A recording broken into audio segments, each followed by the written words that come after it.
Chapter 21. And when King Arad the Canaanite, which dwelt in the south, heard tell that Israel came by the way of the spies, then he fought against Israel, and took some of them prisoners. And Israel vowed a vow unto the Lord, and said, If thou wilt indeed deliver this people into my hand, then I will utterly destroy their cities. And the Lord hearkened to the voice of Israel, and delivered up the Canaanites, and they utterly destroyed them and their cities, and he called the name of the place Hormah. And they journeyed from Mount Hor by the way of the Red Sea, to compass the land of Edom, and the soul of the people was much discouraged because of the way. And the people spake against God and against Moses, Wherefore have ye brought us up out of Egypt to die in the wilderness? For there is no bread, neither is there any water, and our soul loatheth this light bread. And the Lord sent fiery serpents among the people, and they bit the people, and much people of Israel died.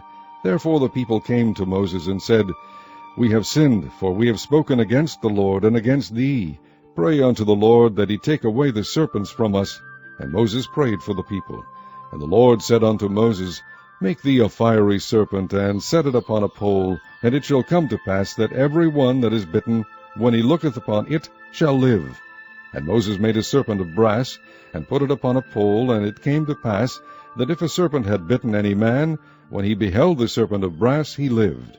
And the children of Israel set forward, and pitched in Oboth. And they journeyed from Oboth, and pitched at Ijeabarim, in the wilderness which is before Moab, toward the sunrising. From thence they removed, and pitched in the valley of Zared.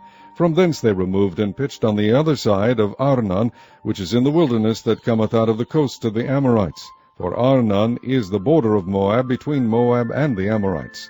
Wherefore it is said in the book of the wars of the Lord, What he did in the Red Sea, and in the brooks of Arnon, and at the stream of the brooks that goeth down to the dwelling of Ar, and lieth upon the border of Moab. And from thence they went to Beer, that is the well whereof the Lord spake unto Moses, Gather the people together, and I will give them water. Then Israel sang this song, Spring up, O well, sing ye unto it. The princes digged the well, the nobles of the people digged it, by the direction of the lawgiver, with their staves. And from the wilderness they went to Mattanah, and from Mattanah to Nahaliel, and from Nahaliel to Bamoth, and from Bamoth in the valley that is in the country of Moab, to the top of Pisgah, which looketh toward Jeshimon. And Israel sent messengers unto Sihon, king of the Amorites, saying, Let me pass through thy land.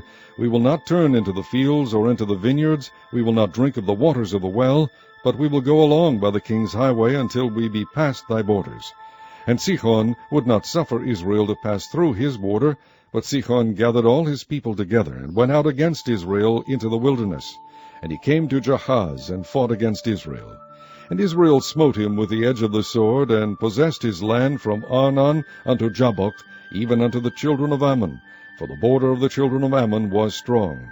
And Israel took all these cities, and Israel dwelt in all the cities of the Amorites, in Heshbon, and in all the villages thereof.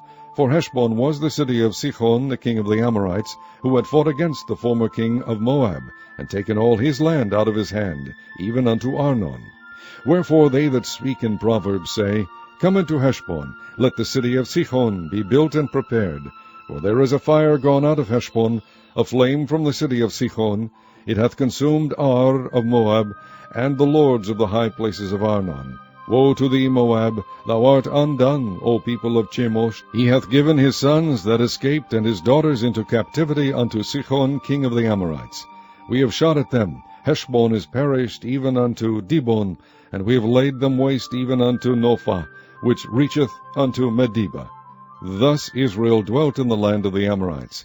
And Moses sent to spy out Jazer, and they took the villages thereof, and drove out the Amorites that were there. And they turned and went up by the way of Bashan, and Og the king of Bashan went out against them, he and all his people, to the battle of Edrei. And the Lord said unto Moses, Fear him not, for I have delivered him into thy hand, and all his people and his land, and thou shalt do to him as thou didst unto Sihon king of the Amorites, which dwelt at Heshbon. So they smote him, and his sons, and all his people, until there was none left him alive, and they possessed his land.